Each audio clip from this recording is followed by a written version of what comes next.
Assalamualaikum warahmatullahi wabarakatuh. Anta budullaha ka'annaka tarohu. Jadi minimal muraqabah, maksimal musyahadah. Sebab kita setiap saat dan waktu itu dicatat oleh Allah. Semua amaliyah yang terjadi pada diri kita dicatat oleh Allah, yang catatannya itu mengandung hasil nilai macam dua, ditolak atau diterima. Ditolak niku maksudnya bernilai merah. Kalau rapotnya kita dulu waktu ibtidaiyah, merah niku di bawah 5, ngepak nggih? Merah iku jeblok nek cara larisane. Duka sak mangke wonten pulpen merah mboten. Pokoke nek rapote iku tulisane merah, berarti iki di bawah 5 enggak masuk target. Artinya ditolak di situ nilai amal itu sendiri berujung maksiat pada Allah. Ini yang ku maksud maksiatul qalbi fil haqiqati, maksiati ati dalam ajaran hakikat,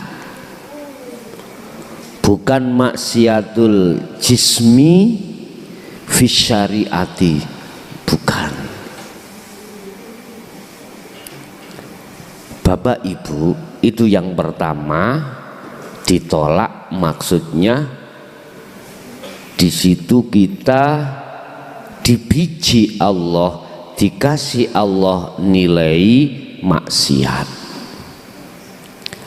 Apa sebab maksiat? Karena ruh berjalan di atas jalannya nafsu itu. Waktu sholat, waktu zakat, waktu puasa, bahkan waktu haji umroh, di situ ada kepentingan nafsu yang harus mestinya kita urai, yang mestinya harus kita telewiti. Mana sekiranya ada kepentingan nafsu, mana yang tidak. Sebab ketika kita sholat sampai haji itu ada rukun sahnya sholat, ada rukun sahnya haji, ada rukun sahnya zakat, ada rukun sahnya umroh dan lain sebagainya. Puasa ada. Mula kalau menurut Syekh Abdul Qadir Jailani di dalam kitab Sirul Asr itu disebutkan, taklimkanlah dirimu baik jasmani maupun rohani. Disuruh mentaklim, disuruh untuk tarbiyah, disuruh untuk belajar jasad ini dan ruh ini. Di situ dikatakan jasmani ini harus ditarbiyahkan ilmu syariah. Dengan ilmu syariah ini akidahnya nanti benar, tertata, bagus. Kemudian dengan ilmu hakikiyah ini ditarbiyahkan terhadap ruh untuk menjaga etika, akhlak ruh itu terhadap Allah ketika beribadah, beramaliyah itu bisa makrifat pada Allah. Itu yang kami maksud, ihsankanlah seluruh ibadah yang terjadi pada diri kita. Rasulullah dawuh di dalam Sahih Muslim tentang masalah ihsan itu, beliau dawuh anta budallaha ka'annahu tarahu ka'annaka tarahu. Minimal kau muraqabah, minim niki Pak, muraqabah. Sing dimaksud muraqabah di dalam hati jenengan kali kula niki fungsilah sirul asror di tahapan syu'arul basyirah menuju ainul basyirah.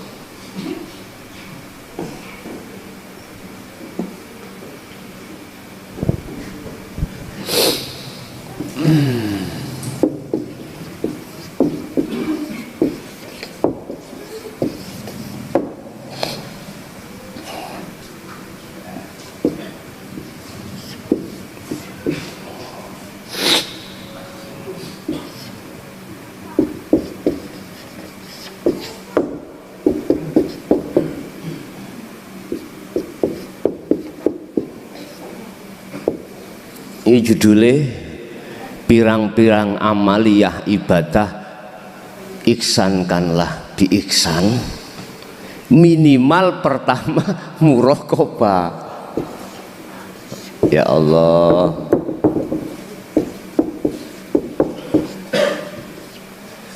di dalam muraqabah wajib memegang zikir sirul asror.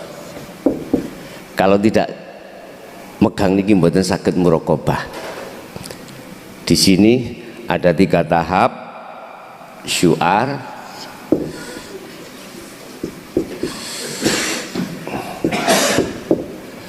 kedua ain, syu'arul ainul basyirah, ketiga hakul basyirah.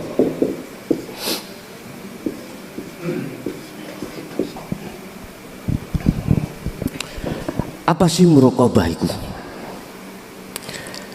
Ati sampean iki kata Rasul ihsan ndek-ndekan iki nggih, ihsan ndek-ndekan. Ya, ihsan ndek-ndekan. Anta buddha Allaha ka'annaka tarahu. Anta buddha nyembah sira Allah ing Allah ka'annaka kaya sak temene, seakan-akan awakmu iku tarahu ningali Allah. Koyok-koyok, sik koyok niki iki. Bentuke koyok-koyok iku ya apa? Jatuhnya ada di syu'arul basyirah, Pak. Hati jenengan ada iman, ada rasa yang menggerakkan jenengan iki dalam beraktivitas semata-mata hanyalah Allah, wujudnya Allah hidup pada diri jenengan, baik di dalam maupun di luar. Iki minimal muraqabah, minim Pak. Ihsan niku wonten mriku amaliyah napa mawon, amaliyah napa mawon. Itu kalau nggak salah hadis Bukhari Muslim 102 atau gimana, tolong di cross check nanti. Kalau kau tidak bisa merasakan atau seakan-akan kau melihat Allah itu nggak bisa, nggak ada, bagaimana? Ya kui paling tidak di sawang Allah. Paling tidak dalam hatimu itu yakin kalau di sawang Allah. Niki muraqabahnya itu jatuhnya di zikir sirul asrar di pintu pertama syu'arul basirah. Jadi di dalam hati sampai ada pintu niku, Pak. Allah akan meletakkan, membuka pintu, 3 pintu itu terhadap hamba yang hanya hamba yang dikehendaki. Mboten semua hamba, Pak. Makanya mengapa di Al-Quran itu tingkatan tauhid kita pada Allah ada 4. Itu proses penyaringan hamba yang betul-betul nantinya dijadikan Allah sebagai kekasih. Pertama, di dalam Islam kita ditarbiyahkan tentang la ilaha illallah. Oke, kita kenal terhadap Tuhan kita Allah dalam syariat. Kedua, kita disaring lagi di dalam ajaran thariqah, la ilaha illallah, huwa dia, sudah tidak menyebut Allah, cuman masih mengangan-angan Allah itu piye to ya. Makanya mengapa di dalam ajaran thariqah kita itu dihujamkan zikir sirri tengriku, hu Allah masuk huwa ya.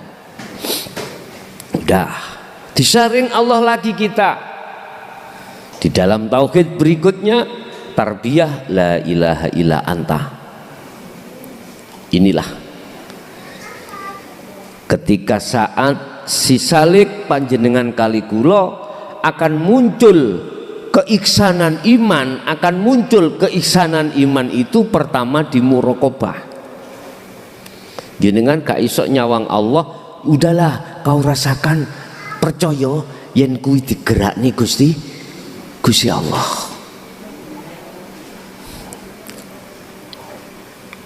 Sesuai dengan judul A'mal bi ihsan niki karepe sedaya akmaliyah panjenengan kali kula niki hati bersihkan dari kepentingan nafsu. Bersihkan dari kepentingan nafsu.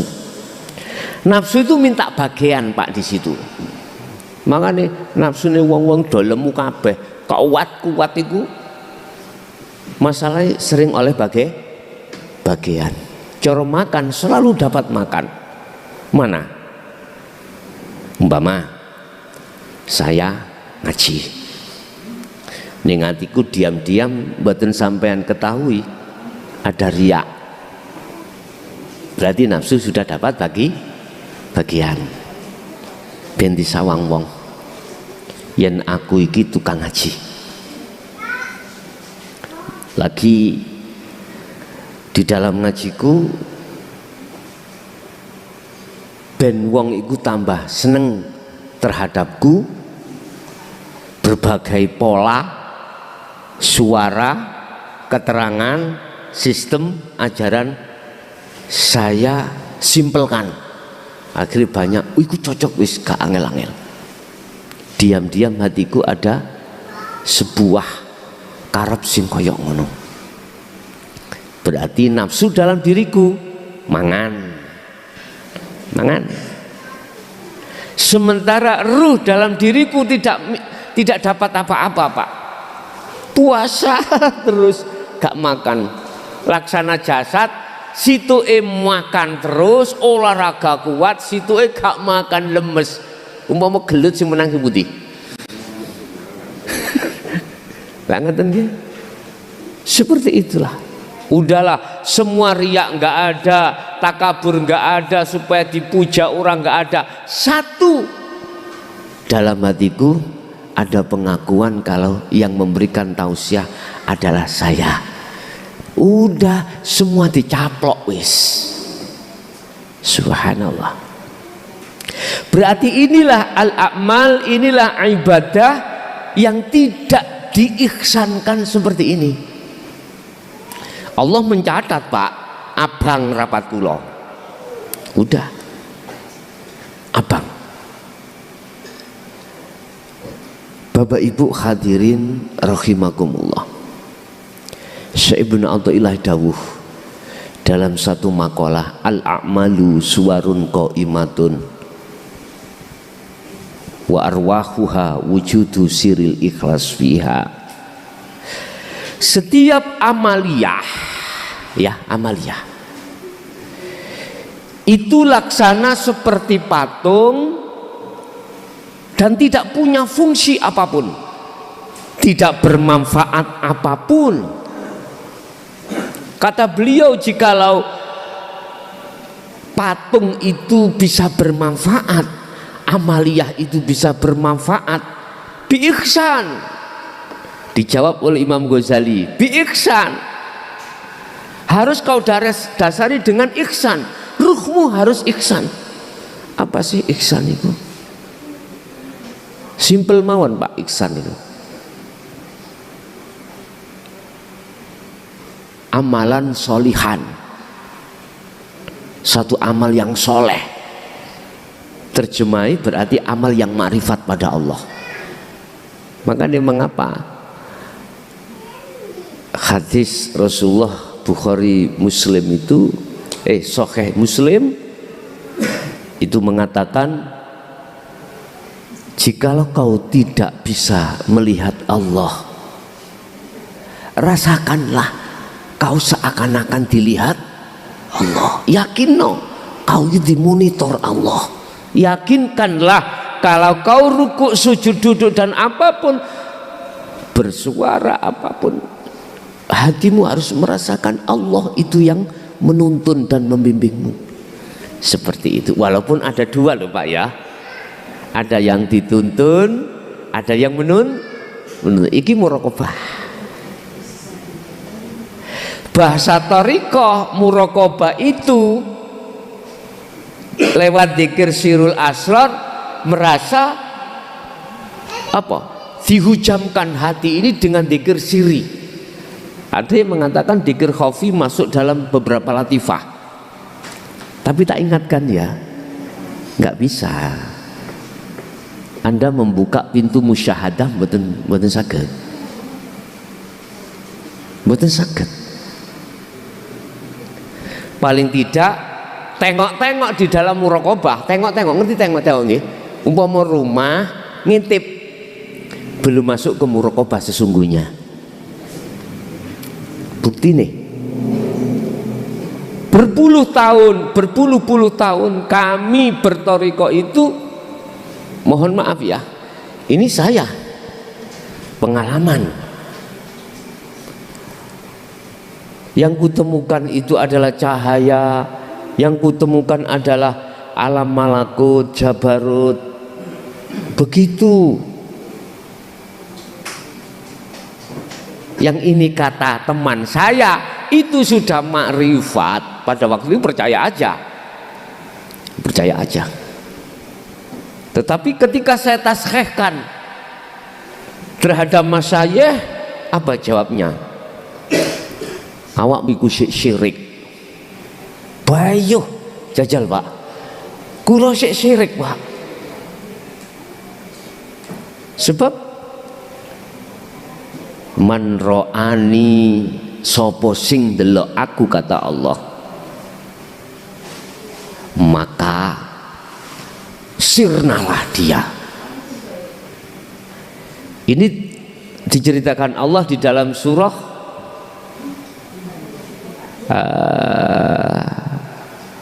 Al-A'raf ayat 143 terkait perjalanan Nabiullah Musa terhadap perjalanan Nabiullah Musa untuk bertemu Allah di Gunung Turi Sina, beliau itu minta, pengen tahu wujudnya Allah.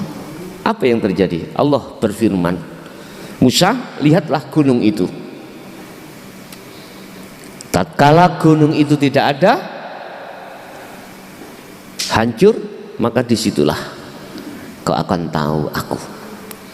Ketika dilihat Pak, seret, gunung itu meleleh, hancur. Saat itu juga Nabi Musa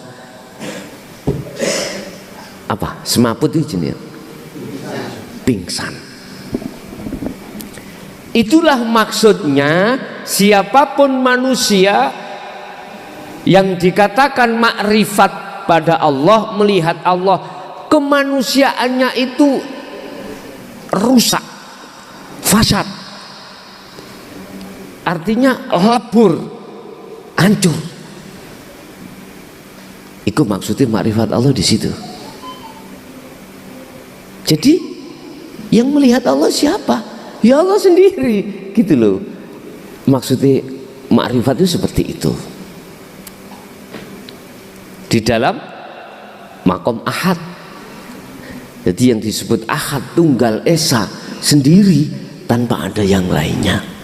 Wah sudah nggak ada lantaran bodrek kula waras sing marasno Allah sebab lantaran bodrek.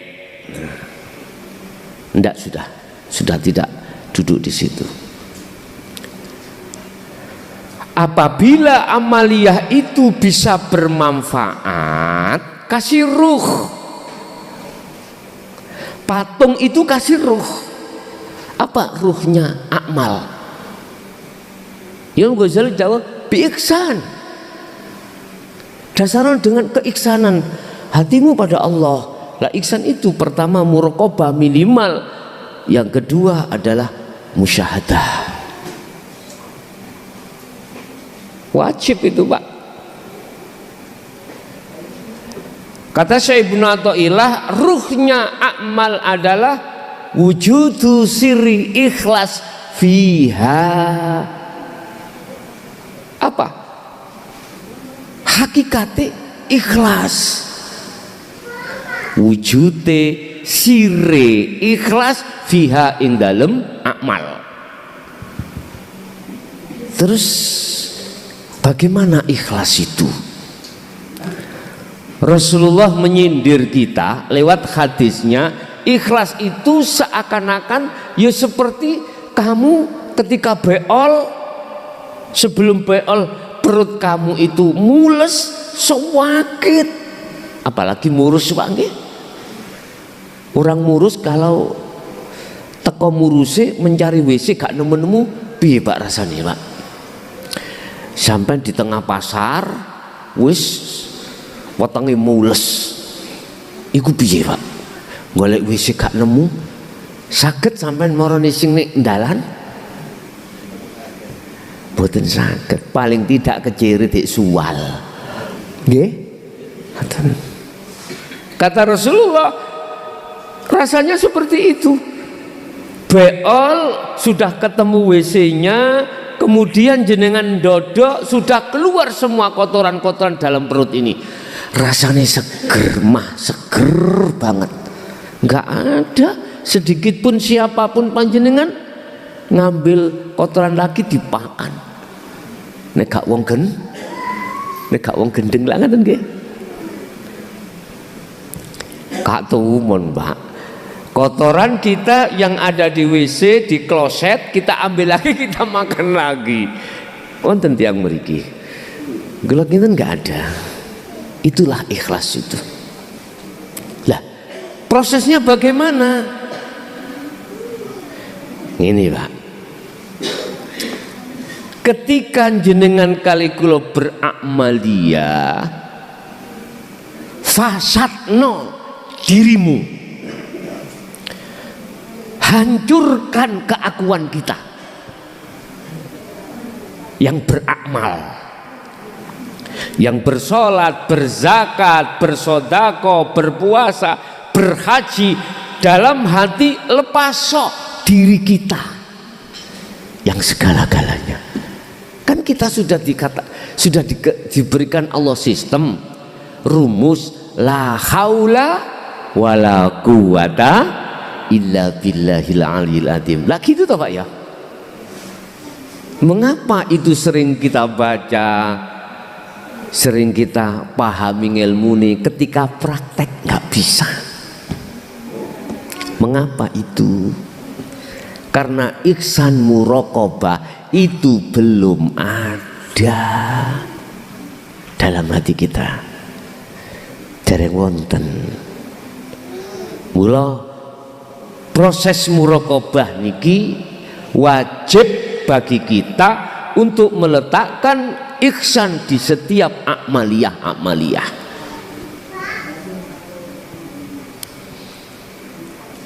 Wa arwahuha utawi rohnya amal iku wujudu sirri ikhlas fiha.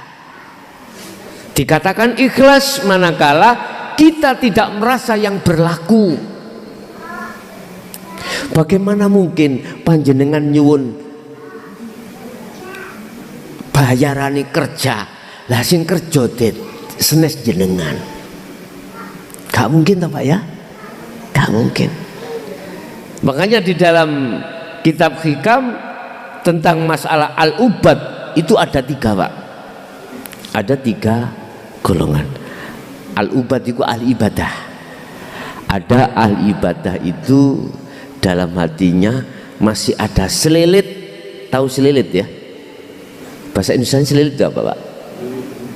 Selilit. Masih ada selilit, pengen dipuja orang. Yang kedua, di dalam hati ada selilit, masih pengen diganjar Allah. Tendensi apakah surga, apakah yang lainnya. Yang terakhir ada al-ubad itu yang dimaksud lillahi ta'ala, karena Allah semata di situ. Jadi dirinya sudah tidak merasa yang melakukan, hanya Allah. Mana hidup pada diriku dan di luar diriku. Al-Hadid ayat 3. Adz-dzahiru wal batin. Manakah wujudnya Allah? Ini yang Anda tidak tahu manakala kau lihat dengan ainul basyariyah, mata ini. Tapi kau akan tahu manakala kau lihat dengan ainul basirah yang disebut imanul haq, baru tembus di situ. Oke? Lihatlah air itu ada ikan. Siapa ikan, siapa air? Ikan itu akan hidup manakala ada di dalam air. Air itu juga ada di dalam ikan, juga ada di luar ikan. Siapakah air itu? Allah Subhanahu wa ta'ala. Umpama lho ngoten lho. Ojo terus sampean cukup banyu iki lho Allah. Ya, bukan gitu. Biar mudah, ngoten lho. Saya mengatakan biar mudah. Kefahamannya biar mudah. Wis. Sehingga kalau ikhlas itu sudah panjenengan raih di dalam hati jenengan, secara otomatis temriki wonten tambeh. Cara kitab di belakang itu seret ada tambeh. Tambeh itu tambahan. Tambahan itu sifatnya adalah rangkuman untuk memberikan motivasi terhadap jenengan. Innallaha, sesungguhnya Allah iku ma'alladina amanu, ma'alladina takau, beserta orang yang takwa. Takwa yang dimaksud di sini adalah mereka yang haqqa tuqatih, tidak hanya secara jasmani dia tinggalkan itu perilaku yang dilarang dan menjalankan perilaku yang diperintah secara jasmani, bukan. Alladzina taqau di sini maksudnya adalah ruhnya jenengan iki sudah memegang adzikru siril asrar. Wis. Akhirnya apa? Walladzina hum muhsinun. Tolong setiap amaliyahmu itu dasarano dengan ihsan. Hadi muhsinun. Hadir muhsin. Bijinya nanti mboten merah lagi. Di atas 5 berarti 6 sampai 10 nanti. Seperti itu, Pak. Sesungguhnya Allah itu beserta orang yang bertakwa. Yang kami maksud bertakwa itu tidak hanya secara jasmani saja, tetapi juga rohani. Muhsin ini sebetulnya dikarenakan amaliyai ruh itu selalu makrifat Allah. Minimal muraqabah wis titik, karena kelas kita lho Pak ya. Kelas kita muraqabah ya wis muraqabah. Ini muhsin sudah. Syukur isak musyahadah. Makanya ini kita wenehi panah antara syu'arul basyirah ke ainul basyirah. Iki ada panah. Inilah proses pembuangan iman di dalam hati kita, bahwasanya saya mukhlason yang ngaji ini dibuang. Lah nantinya kalau sudah sampai ke ainul basyirah, maka yang berlaku di dalam hatiku adalah Allah yang ngaji, Allah yang bertausiah. Ajaran di titik puncak nih gitu Pak, ajaran Rasulullah, subhanallah, disembunyikan, sehingga jangan heran panjenengan kali kula masyarakat menengah ke bawah buta tentang Allah. Memang sengaja temriku kalau kami berbicara atas dasar kacamata orang yang berkepentingan, memang sengaja umat Islam itu dikotak di dalam nurul iman supaya gelut antara umat Islam sesama umat Islam. Gara-gara madhab, gara-gara ajaran Syiah Sunni Timur Tengah, terus pun Pak, tidak hanya perbedaan argumentasi saja sudah mengarah terhadap horizontal, bunuh membunuh. Sing keplok sapa Pak? Orang lain. Orang lain. Dalam kurung orang lain itu adalah di luar agama Islam. Mohon maaf. Memang sudah di kotak-kotak seperti itu lewat ahli kitab. Entah ahli kitab itu, mohon maaf, aku yakin bukan pengikut Rasulullah, cuman penggemar. Beda loh Pak, penggemar ambek pengikut itu beda. Nek pengikut betul-betul ngiblat nang Kanjeng Rasulullah, fattabi'uni yuhibbukumullah. Tapi nek penggemar Pak, ya sekedar penggemar ngene lah. Penggemar.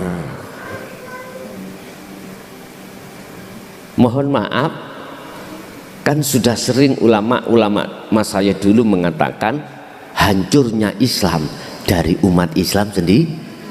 Ya itu tadi benar. Akhirnya ketika pengikut Rasulullah mengeluarkan fatwa yang bersifatkan tauhid la ilaha illa anta, apalagi la ilaha illa ana, bayuh sampean lihat, dzalika dhalalatun, udah mengatakan itu sesat sudah, bayuh. Ini fakta Pak, fakta di lapangan. Akhirnya beliau-beliau itu berpikir, yang sebagai pengikut Rasulullah dan pengikut Rasulullah itu berpikir bagaimana caranya iki gak tertindas, sembunyi. Akhirnya kita umat Islam digiringlah di dalam ajaran hakikat di forum yang tertutup. Beliau pun ketika saat mewejang kita itu dengan berbagai bahasa yang sifatnya kinayah, sindiran, isyarah dan lain sebagainya. Mungkin jenengan dulu itu pernah diwanti-wanti, jangan sampai dikandakno liya. Gitu nggih. Ojo diceritakno liya. Iku saking berhati-hatinya beliau untuk memegang ajaran Rasulullah itu. Bukan pengertiannya dia enggak berani untuk menyampaikan dengan terang-terangan, enggak, karena memang waktu belum waktunya. Belum waktunya. Akhirnya kita umat Islam berpuluh-puluh tahun apa maksudnya guruku ya iki kok ya dikongkon disuruh untuk mencari gali kangkung, nang kali tak pletek nggak ada.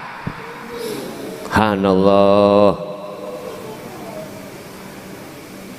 Begitu dikemas oleh beliau dengan bahasa sanepan itu loh, semata-mata menjaga ajaran Rasulullah itu gak sampai punah. Sebab nanti akan terjadi pada tahun di mana Allah menetapkan sudah waktunya keluar 2014. Nek dihitung mulai zaman beliau Khalifah Sayyidina Ali sampai tahun 2014 ini berapa tahun Pak? Wis akeh tahun mengenai lo ya. Wis gak usah. Pokok ya akeh tahun. Bapak Ibu hadirin, kita kembali pada materi. Terus bagaimana kami mengihsankan satu amaliyah? Yuda sarana dengan ikhlas, udah cukup. Yang dimaksud ikhlas, hati kita tidak merasa kita yang melakukan, tetapi justru hati kita merasa Allah yang melakukan. Udah, muraqabah itu dulu. Terus ke muraqabah, aku yakin sampai dengan kita semuanya itu ketika berjalan muraqabah itu disaring Allah maneh. Disaring sampailah pada musyahadah. Saringan terus. Sebab gini ya, apabila kau ingin dijadikan Allah sebagai kekasihnya, ikuti Muhammad. Muhammad telah mengajarkan terhadap kita bagaimana qad tabayyana rusdu minal ghoi. Qad tabayyana rusdu minal ghoi. Niki ajarannya beliau.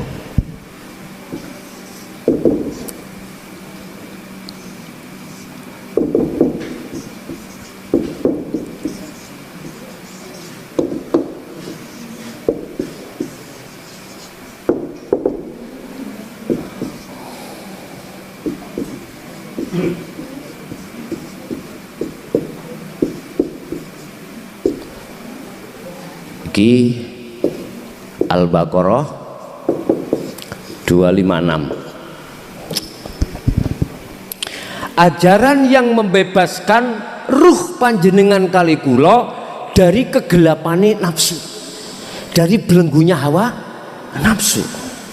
Itu Pak. Fattabi'uni, ikutono Muhammad iki. Ajarannya jangan syariat saja yang kau terima, tapi hakikat trimon. Itulah ajaran ruh di dawuh Syekh Abdul Qadir Jailani di kitab di kitab Sirul Asrar Pak ya. Ajaran ruh qad tabayyana rusdu minal ghoi, ajaran yang menyatakan membebaskan atau genahke antara petunjuk dan kegelapan, antara yang terang dengan yang gelap. Artinya ajaran yang membebaskan ruh kita dari belenggunya hawa nafsu, yang nafsu itu membelenggu kita lewat hubbus syahwah.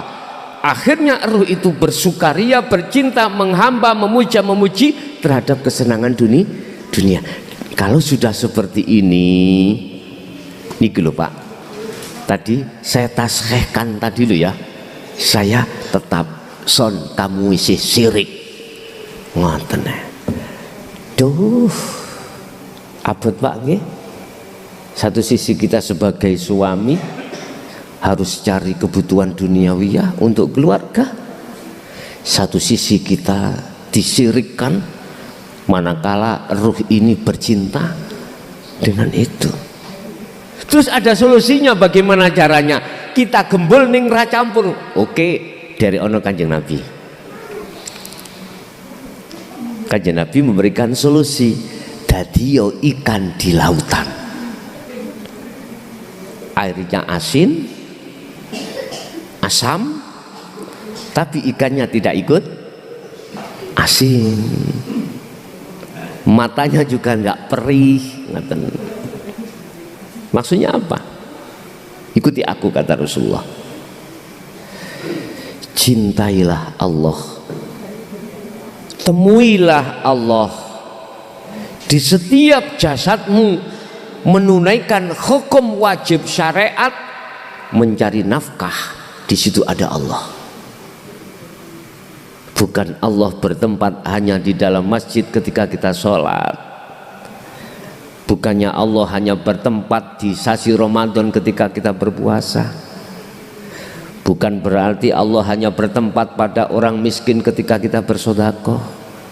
Tidak. Fa aina ma tuwallu fasamma wajhullah. Apapun kondisi yang kita hadapi, di situ ada wajah Allah. Terus bagaimana caranya bertemu lagi itu toh? Padahal satu sisi Allah katakan, man ro'ani, barang siapa yang melihat aku, maksudnya wujud, rusaklah, hancurlah yang melihat itu. Ya kita ini betul Pak, dikatakan makrifat, ati sampean iki sudah fana diri kita.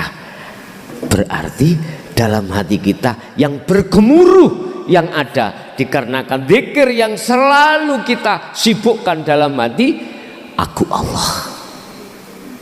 Dan inilah yang dibawa, diemban setiap Rasul, wajib nggawa niki.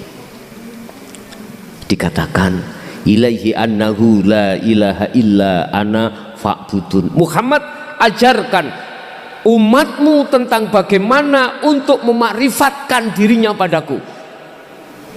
Akhirnya dibawalah Rasulullah itu sistem tauhid yang paling tinggi, yaitu la ilaha illa ana. Bagaimana menerjemahkan ini, mengenalkan ini, mengajarkan ini terhadap umat. Setiap Rasulullah wajib ngagem niki. Nek gak gelem kongon metu dadi Rasulullah.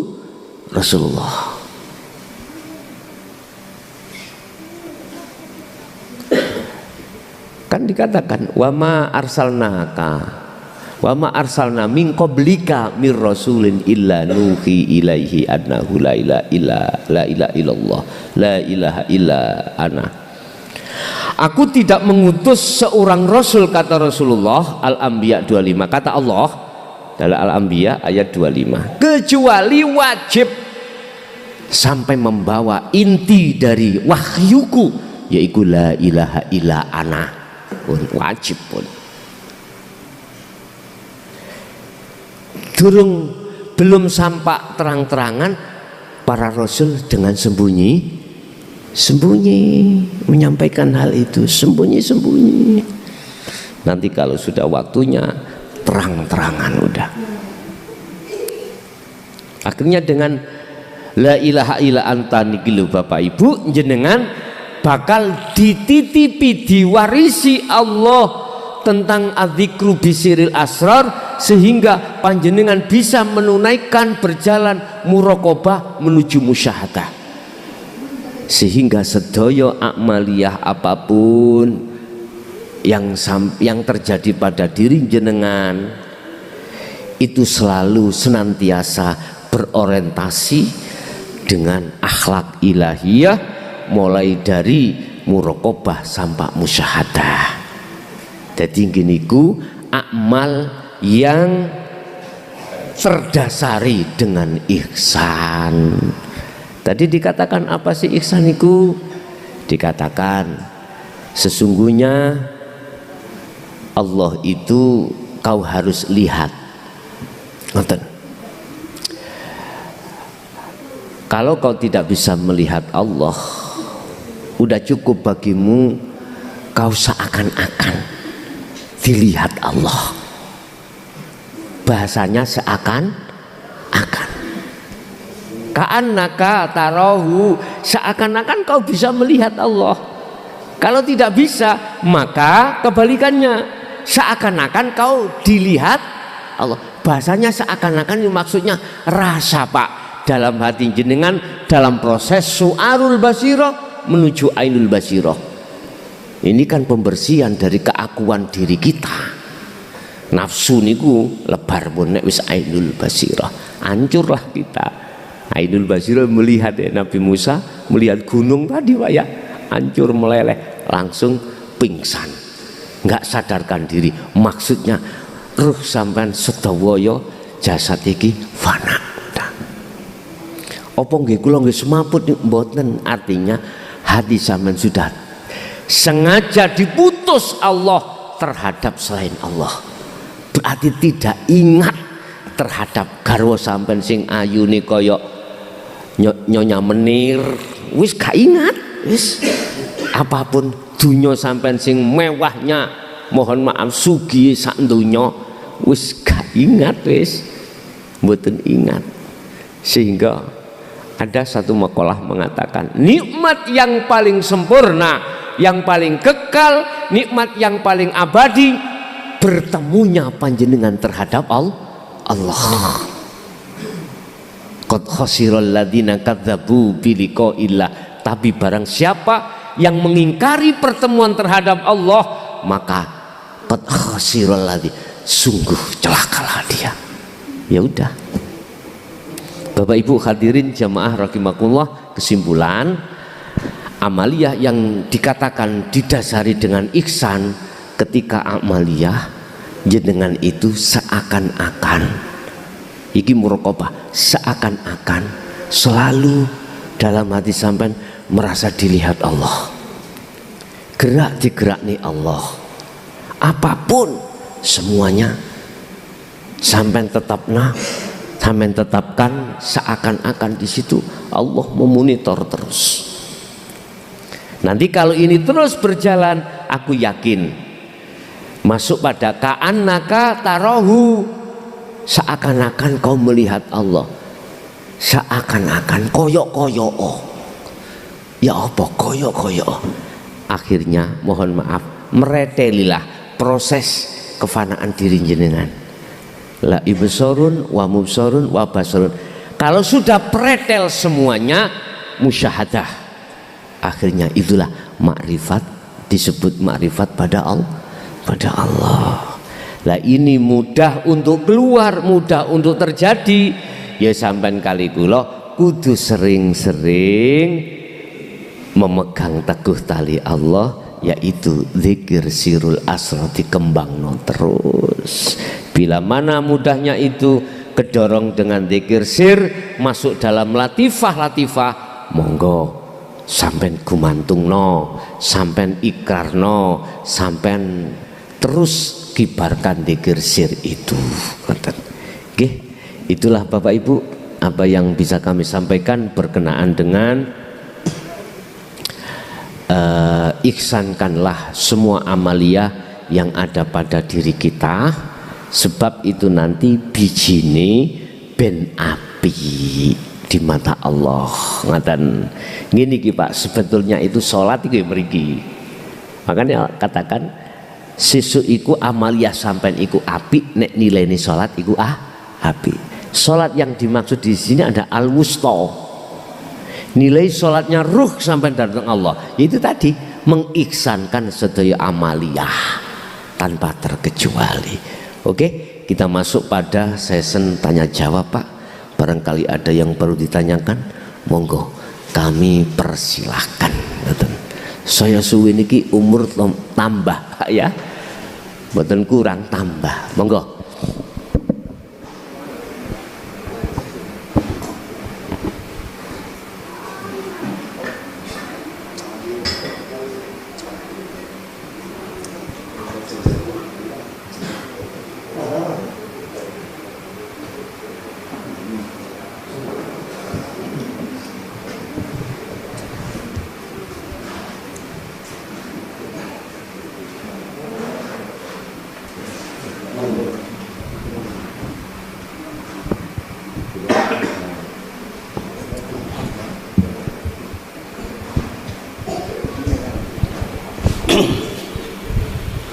Assalamualaikum warahmatullahi wabarakatuh.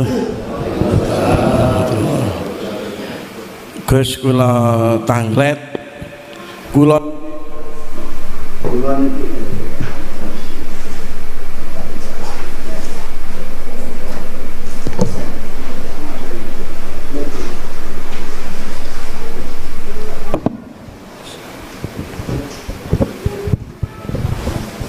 Gus kula tanglet kula niki urip nggih. Sing nguripi kula niku sinten? Nomor kali sak temene tanah suci niku wonten pundi? Sampun. Assalamualaikum warahmatullahi wabarakatuh. Waalaikumsalam warahmatullahi wabarakatuh. Kula iki urip, sinten sing nguripi?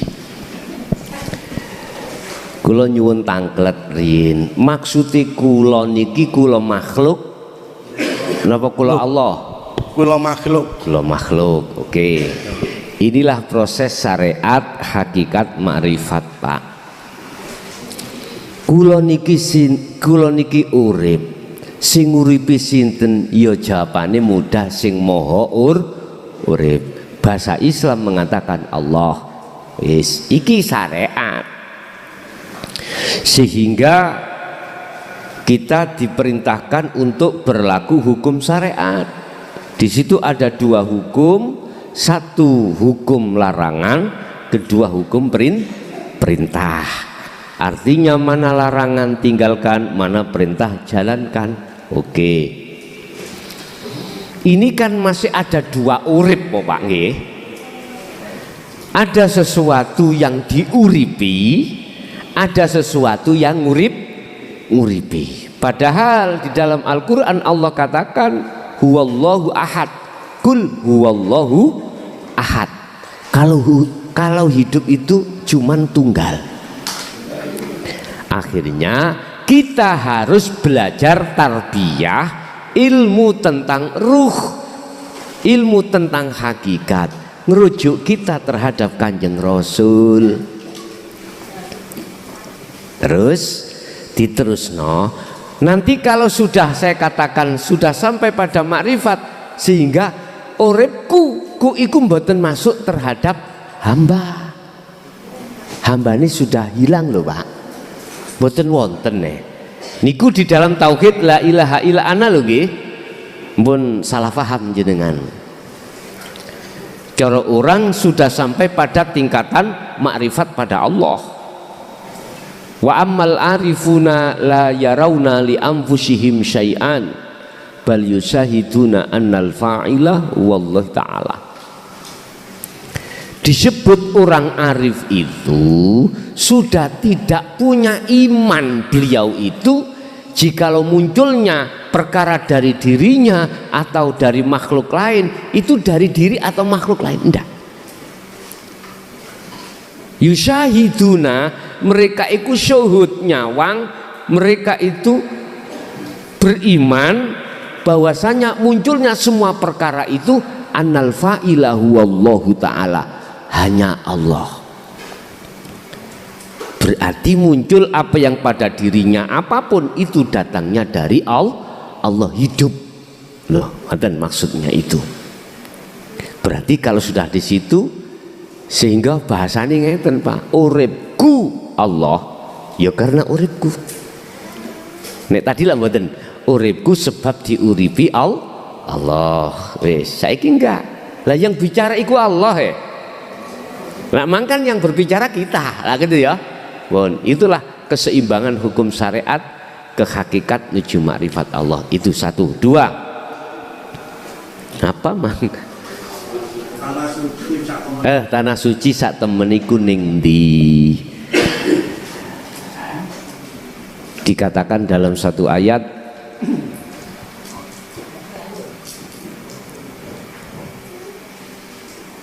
alladzina amanu. Siapa sih yang disebut orang yang memakmurkan masjid itu? Ini nanti larinya ke masjid, Pak. Piye juga ayat ini, Pak. Innama ya'muru masajidallahi man amana billah. Siapa yang dikatakan di situ orang yang memakmurkan masjid. Bukan masjid bangunan niki lho Pak ya. Bukan. Sampai akan menemukan tanah suci manakala sudah menemukan masjid. Bahasa syariat tanah suci ya Mekah kono, sebab Masjidil Harami ada di Mekah, sebab kiblat Ka'bahnya ada di tengah-tengah masjid itu. Loh, masjid sak temene masjid iku sing ya apa? Ini yang kami bahas, bukan fisik. Ka'bah sak temene Ka'bah iku kaya apa? Ini sing kula maksud bukan fisik. Ka'bah sak temene Ka'bah yo hidup itu. Masjid sak temene masjid itu di dalam hati jenengan. Yang berdiri di atas tanah suci Mekah. Tanah suci. Suci dari mana? Suci dari kepentingan hawa nafsu. Siapa itu? Beliaulah yang manahnya, hatinya sudah bebas dari ketergantungan kesenangan dunia. Allah katakan cirinya orang itu adalah wa may yakfur bitauhidi wa yu'min billah. Barang siapa yang hatinya itu sudah tinggalkan itu namanya hubbus syahawah, yang dibawa oleh nafsu, ditaruh di dalam tanah suci Mekah, tanah suci ya. Iki sudah tidak ada. Wa yu'min billah, itulah sebetulnya tanah suci. Terus cara meraihnya itu bagaimana? Allah katakan tadi, innallaha, sesungguhnya Allah iku ma'alladzina taqau, bersama orang-orang yang takwa. Berarti ilmu hakikat, amal iku dilaksanakan berbentuk uzlah, istiqomah terus menerus. Di situ. Kalau praktek sampean tidak bisa lepas dari zikir sirul asror, karena itu kunci Pak untuk membersihkan seluruh anasir-anasir yang ada pada jagate hati sampeyan kalikula yang berbentuk hubbus syahawah. Kata Rasulullah di dalam surah Al-Anbiya surah Al-Imran ayat 31, manakala kaum mengikuti aku yuhibbukumullah wa yaghfir lakum dzunubakum. Cintamu tak terima, kata Allah. Cintamu tak terima, dan kesalahan dirimu, ruh loh Pak, dirimu ruh bukan jasad. Dirimu yang tadinya kau cinta terhadap selain aku tak sepuro, sebab innallaha ghafurur rahim, sebab Allah itu maha pengampun. Sekarang sing simpel terapke dzikir sirul asrar pun niku tok, di setiap keadaan apapun. Udah sampean ikuti di situ, pasti sampean dibimbing Allah langsung. Wallahi dibimbing Allah langsung sampean. Ya ini untuk membersihkan daripada najis yang ada di tanah suci, sehingga disebut tanah suci itu suci dari selain Allah. Roh yang tadinya itu bercinta terhadap Allah, terhadap selain Allah, ini hilang. Akhirnya hanya bercinta pada Allah, seperti bayi yang baru lahir. Mengapa disebut fitrah?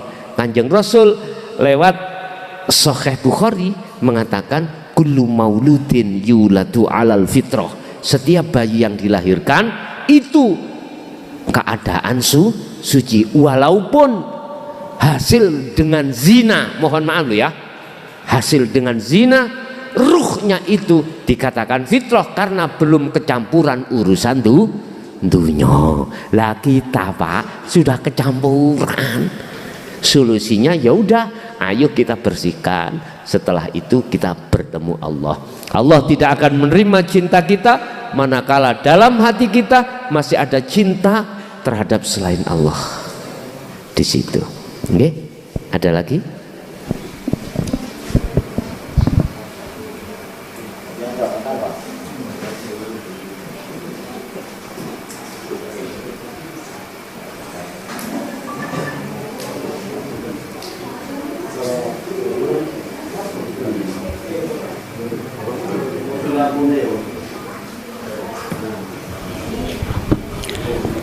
Assalamualaikum warahmatullahi wabarakatuh.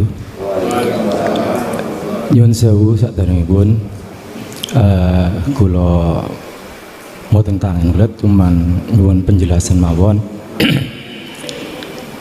Datang tiang ingkang sampun mengihsankan amaliyahnya niku nopo tiang niku pun akan selalu bisa mengihsankan amaliyahnya, ataukah orang itu tetap harus memperjuangkan untuk bisa selalu mengihsankan amaliyahnya? Terima kasih. Assalamualaikum warahmatullahi wabarakatuh.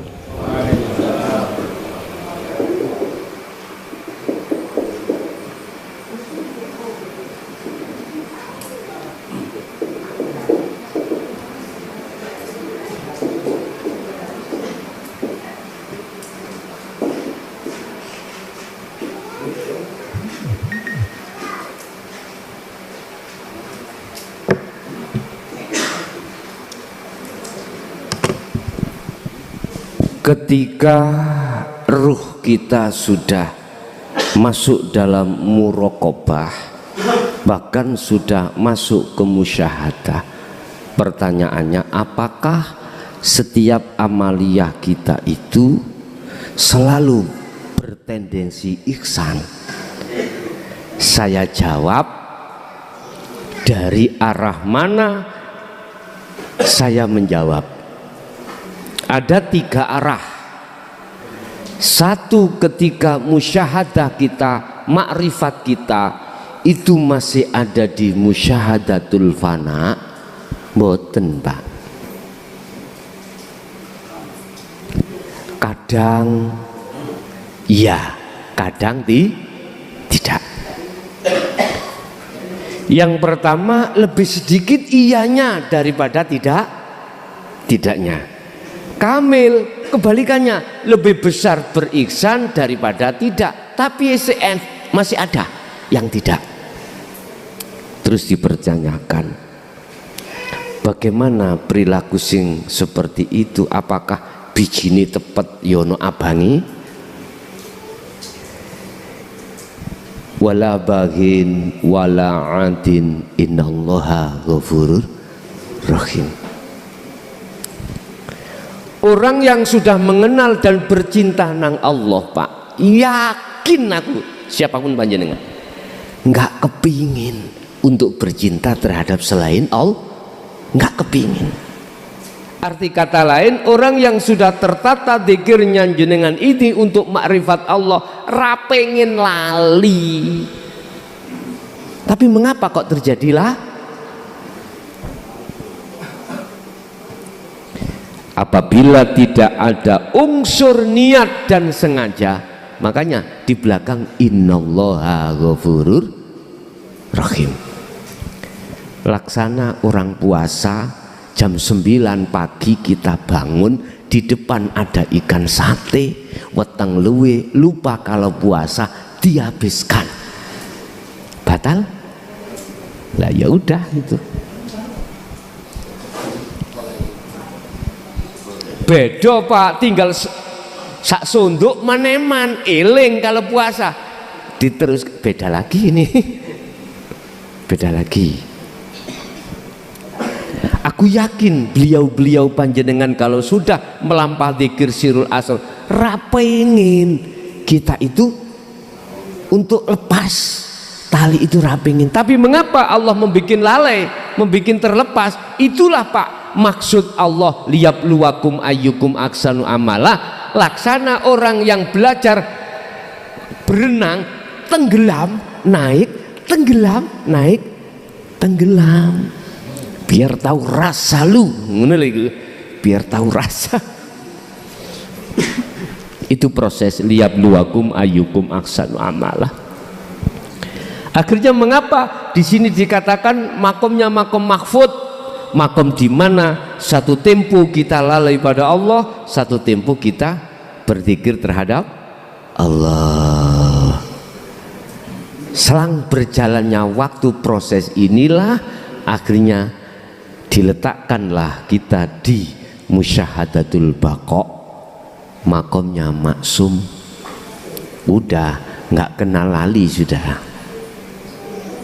Artinya amaliyah itu semuanya itu bi-ihsan. Terus pertanyaannya kita di mana? Wis gak usah dituduhno sing ruh awake dhewe. Yang tahu kita sendiri. Ini sebuah ciri aja. Ciri aja. Cuman Allah ngasih motivasi, wala tayasu fi roihillah. Jangan kau berputus asa. Walaupun masih ada di fana, harus ke kamil. Wahai kamil, jangan berputus asa. Lanjutkan ke bako. Pertanyaannya dalam akal nggak akan pernah bisa Pak kita itu tutup bako maksum. Hanya Rasulullah Muhammad. Akal menjawab. Tapi kalau kudrat iradahnya Allah yang menjawab, sifat jaiznya, mosok sih Gusti Allah gak kuasa narik sampai datang maksum?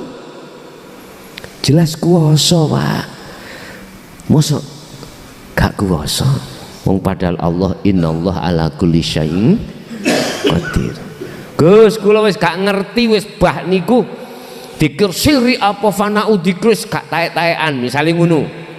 Kula namung ngeten. Aku yakin ning atiku iku kabeh iki sing nglakokno Allah mung ngoten tok pun. Apakah itu enggak bisa untuk sampai ke makom yang tertinggi Gus? Tak jawab Pak. Nek bahasa kudrat irodai Allah lewat sifat jaiz ya mesti kuwasa lah. Wis aku gak kate wis salat-salatan sing kaya wong-wong ngene gak wis tak tinggalno kabeh sak karepe atiku dhewe. Aku melaku apa jari atiku. Terus pertanyaannya, apakah aku bisa nuju makom teng mriki? Tak jawab Pak nang aku. Lewat sifat kudrat irodai Allah jaiz iku. Wong Allah iku duwe sifat kuwasa, innallaha ala kulli syai'in qadir. Ya saged mawon. Cuman pertanyaannya, apakah Anda termasuk yang dikehendaki untuk ke situ? Sama halnya dengan gini loh Pak. Saya nggak ngerti tentang ilmu elektro Pak. Disuruh untuk ndandani AC bosok ya. Akal menjawabkan mboten saged toh Pak ya. Terus mengapa tidak sedikit orang buka reparasi ning gak tahu belajar ilmu? Lah ngaten nggih. Ono wong iku otodidak. Ada. Lah itu kan bentuk kuasanya Allah.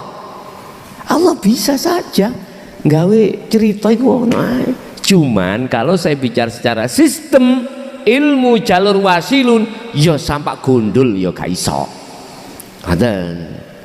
Wong sistemnya Rasulullah iku wasilun ilmu amal istiqomah. Ilmu berarti harus diwejang, amal harus diperintahkan uzlah, istiqomah harus terus menerus.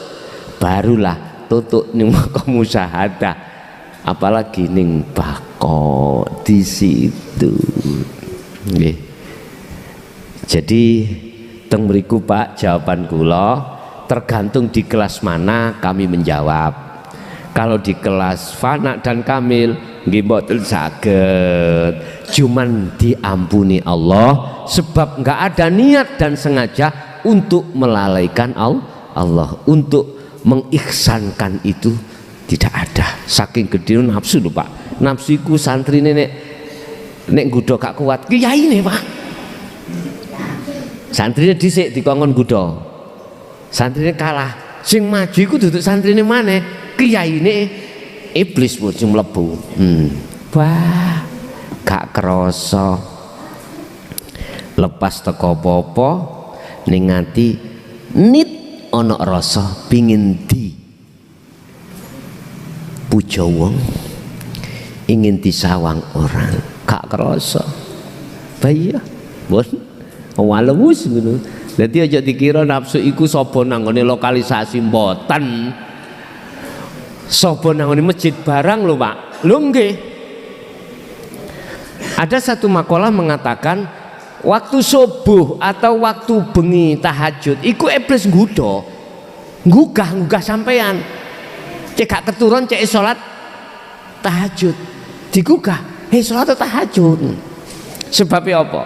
Ketika mohon maaf wong iki si A iki nek gak salat tahajud atine iku mau getun nang Allah, balik nang Allah. Tapi ketika bersolat tahajud bangga, wah aku loh, mangkane nek bengi iku kaya aku digugah, sing gugah sapa? Kari ndelok ae endingnya itu. Lho iblis sing nggodha apa sing gugah, Pak? Ndang salat subuh. Ndang lho anggere sampean ya apa? Salat tahajud mung digugah. Digugah. Supaya apa? Engko jenengan kali kula ning ati aba wastakbar wa kana minal kafirin. Engko nek gak salat subuh kuwetun Pak ya Allah. Dan kembali nang Allah. Tapi nek mboten nek salat subuh atau salat tahajud bawangga. Sapa? Nggih. Nggih, wonten malih monggo.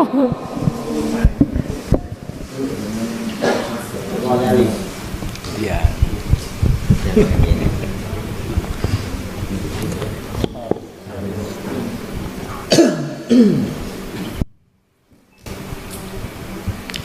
Assalamualaikum warahmatullahi wabarakatuh. Kula badhe tanglet Gus nggih menika tentang nafsu. Sering Gus nerangaken bilih yen kita kepingin uwal saking belenggu nafsu untuk menuju dhateng ngersanipun Allah Subhanahu wa taala. Agak dikeras nih, Pak. Nggih. Nek ketok durung mangan ngoten. Kula tanglet tentang nafsu nggih menika yen kita kepingin uwal saking belenggu nafsu kita kedah berusaha kangge wal napa nafsu kala wau untuk menuju dhateng ngersanipun Allah Subhanahu wa taala. Pertanyaan kula niku nafsu niku kan wonten istilah nafsu mutmainnah, nafsu lawamah kali nafsu. Napa hubunganipun dengan nafsu-nafsu kala wau untuk wal utawi lepas saking belenggu nafsu kala wau? Matur nuwun. Assalamualaikum warahmatullahi wabarakatuh. Waalaikumsalam warahmatullahi wabarakatuh. Sebelum sesudah dan menjelang kita akil balik, Allah menguji terhadap ruh kita masing-masing, Bapak, tidak laki tidak perempuan, atas perjanjian yang sudah kita sepakati terhadap Allah, yang perjanjiannya itu adalah tidak akan ruh itu menyembah, memuja, memuji, bercinta selain Allah.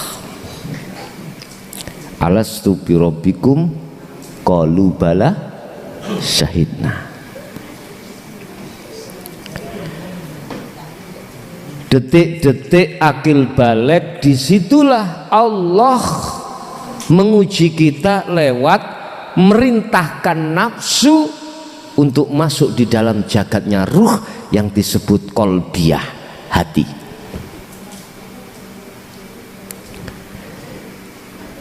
Nun vaksin di dalamnya itu ada sifat basariyah, sehingga kita manusia Allah kasih bekal Pertama sifat basariyah, kedua sifat basiroh. Di dalam sifat basariyah muncullah yang namanya nafsu, nafsiyah dan amarah.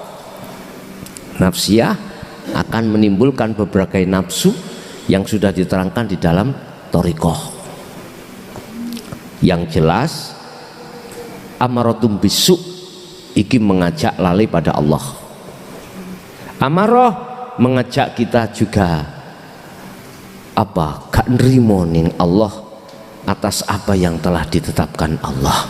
Sehingga jangan heran kalau kita itu mendapatkan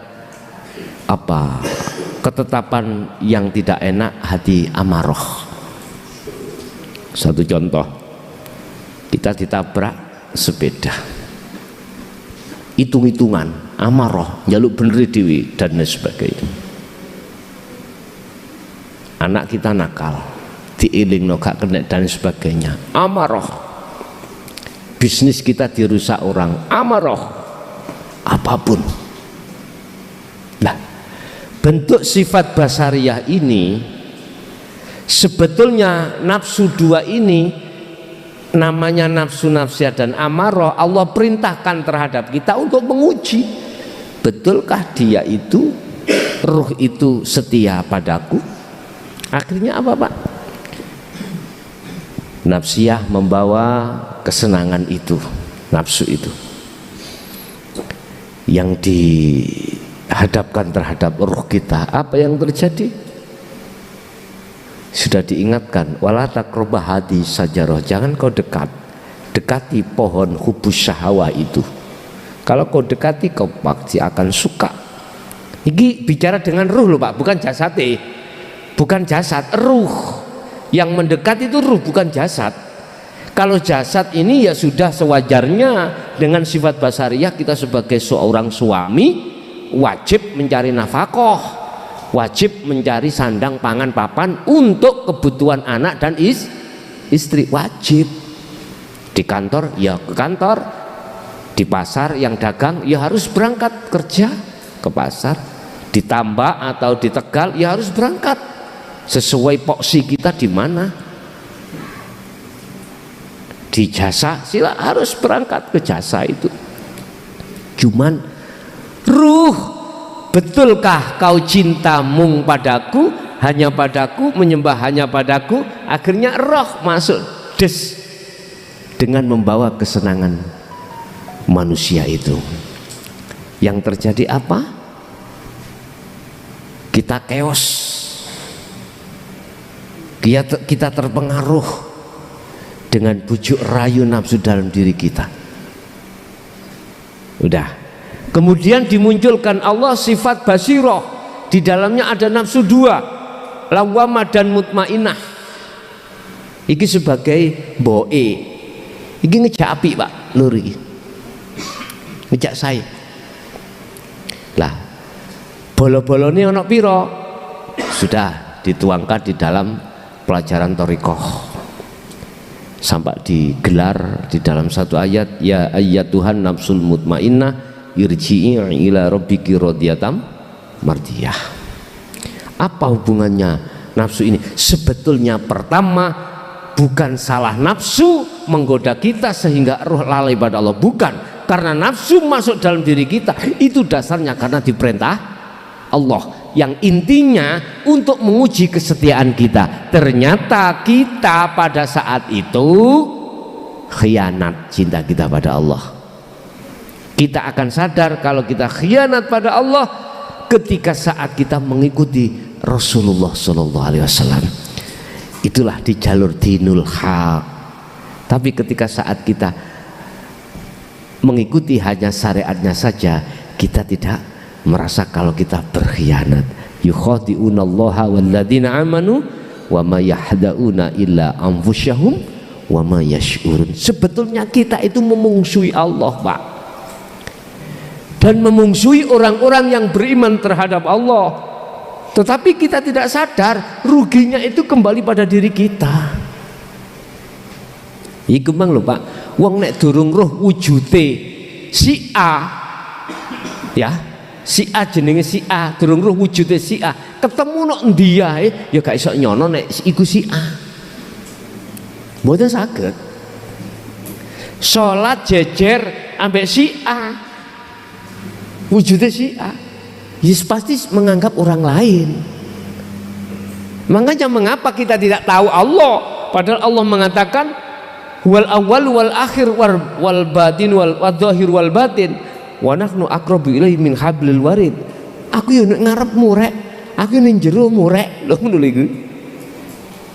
Setiap persoalan apa wae, mulai awal sampai akhir saya yang melakukan itu. Tapi pertanyaan, mengapa kita kok gak tahu? Lah gitu toh Pak ya? Itulah dikarenakan kita masih di dalam proses kita kena bujuk rayunya nafsu. Allah kasih solusi Pak. Fatalaqa Adamu min rabbi kalimatin fataba alaihi. Kalau kau ingin nyoto nang aku ya sesehno perkara sing dadak nutupi atimu mang apa? Hubus syahwat. Dengan cara apa? Wis ikutan Muhammad. Wis tak ikutan Muhammad. Bahasane ngono ya. Mengikuti yang bagaimana? Iki ajarane. Akhirnya qad tabayyana rusdu minal ghoi.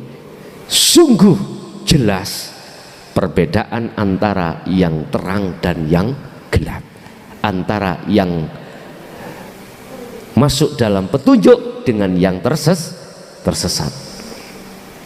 Oke, akhirnya Rasulullah memberikan pengajaran iki kudune zikir ki. Udah kita jalankan, selesai sudah.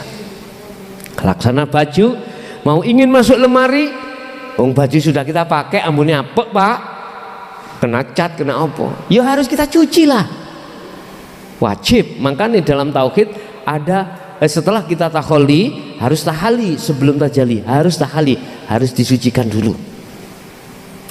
Udah kita suci dengan rinso, dengan apapun, melihat keraknya itu sekandel apa niku. Dene enggak kena ya mbek soda, ngoten. Sing asale mang klambine rupane abang dadi putih.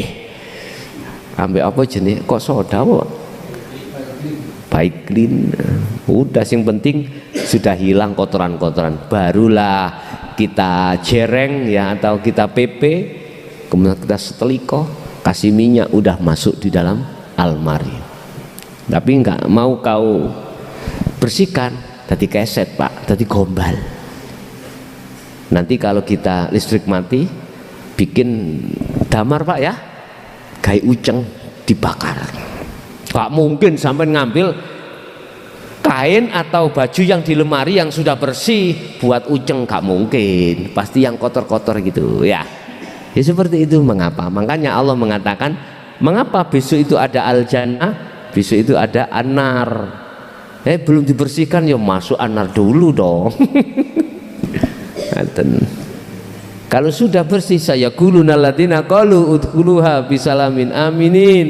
Udah, nggak usah kui mampir nanggone alam barzah, nggak usah mampir Anda di dalam neraka, nggak usah. Saya quluna alladziina qalu udkhuluha bisalamin aminin. Malaikat disuruh Allah berkata, ngomong, selamat datang, tempatmu sudah siapkan. Penak pun cari bang gendut ikoto aku penak. Rasulullah memberikan pengajaran, tapi tidak semudah itu Pak. Rasulullah dawuh, salah satu pesan Rasulullah sebelum beliau wafat yang terpenting, seumatku ngadepi perang sing paling abot, yaitu melawan hawa nafsu. Jadi apa hubungannya nafsu itu? Pertama adalah sebagai utusan Allah untuk menguji kita. Tugasnya iblis iku nyesetake, njlumprungno. Dene ana iblis njlumprungno, nafsu njlumprungno wajar, karena tugasnya dikongkon menyesatkan. Aku tanya, iblis nyesatkan iku patuh no mboten? Patuh. Ojo dilokno iblis iku salah terus lho ya. Malaikat hanya kebaikan, memberikan petunjuk. Tugasnya kuwi tok. Jadi nggak ada malaikat yang menyesatkan. Nah, iblis menyesatkan, tugasnya masing-masing untuk menguji kita bagaimana kita ini. Wis kari ngoten tok mawon. Aku kadang-kadang ya sakno ndelok iblis diilok-ilokno ngalor ngidul. Padahal dhek lho oleh nglakoni iku sebabnya ya dikongkon Gusti Allah. Coba nek Kak diizini Allah saged? Mboten saged, iblis dengan sendirinya akan merga iblis malaikat nggak punya daya dan upaya, la haula wala quwata illa billah, nggak duwe. Iku kalau sudah kita paham akan paham dengan hal ini manakala sudah bertauhid la ilaha illa anta wa ana baru. Tapi nek sik ana nggone syariat thariqah tok ya gontokan terus, Pak. Gelut gak mari-mari, akhirnya Syiah mateni Sunni. Wah, di situ Pak. Oke. Ada lagi? Enggak. Sampun cekap. Oke. Bapak Ibu hadirin jamaah rahimakumullah. Itulah apa yang bisa kita terima pada saat ini, pengajaran dari Allah. Mudah-mudahan menjadikan satu ilmu ingkang bermanfaat terhadap kita dan selanjutnya terhadap anak putu kita ila yaumil qiyamah. Lahumul Fatihah.